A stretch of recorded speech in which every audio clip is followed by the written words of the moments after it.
that's a terrible way to feel.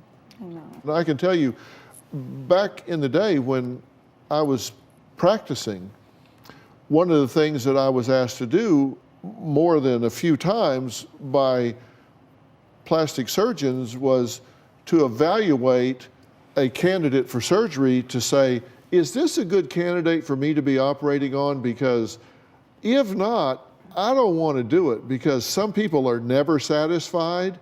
And if this is one of those, tell me now, because I don't want to be dealing with them the rest of my life.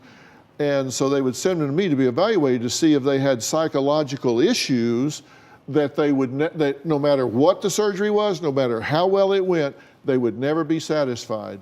You're one of those people. If they sent you to me, very likely I would say, she changes something about herself every single day, is obsessed with her appearance, spends 3 hours before she goes to the grocery store. You will never be enough for her. You'll never do enough procedures. The procedures will never be perfect because you're not a perfect surgeon. So you're never going to satisfy her. There's no way in God's earth I would add her to my list. I'm just telling you, you would not be a good candidate because you're seeking perfection rather than excellence, and those are two very different things. I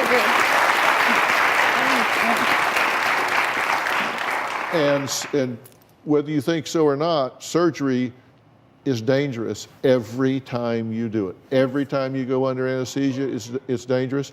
Every time you cut, it's dangerous. Every time you go in the hospital, there's sepsis and even mild procedures. Even mild procedures. Yeah, mild procedures Side are something you effects, do on somebody allergies. else. I'm from healthcare. I know what exactly we're talking about.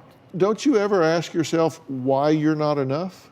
No, the way that I feel isn't that I'm not enough or I'm not satisfied with my look. I just feel like I could improve even more. And what could I do to feel even better, to look even better? That is the way I feel. I have some suggestions about that. Yes.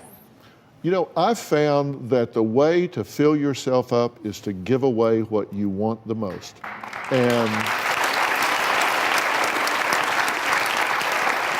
if you're having trouble filling yourself up based on skin and hair and weight and all of that, you might try filling yourself up by giving of your heart and your spirit and your soul, where you actually did something where you weren't totally focused on yourself, but you were focused on somebody else. Yes. I'll bet you if you broadcast about helping those less fortunate than yourself, you'll see those numbers climb through the roof.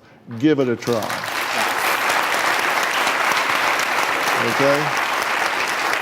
And my advice to you and to her father, who isn't here today, is I think she's very insecure. I think she let bullies get to her when she was in school. She's obviously a very charming young woman, but I would really, really hope that you would try and get her to sit down and talk through that.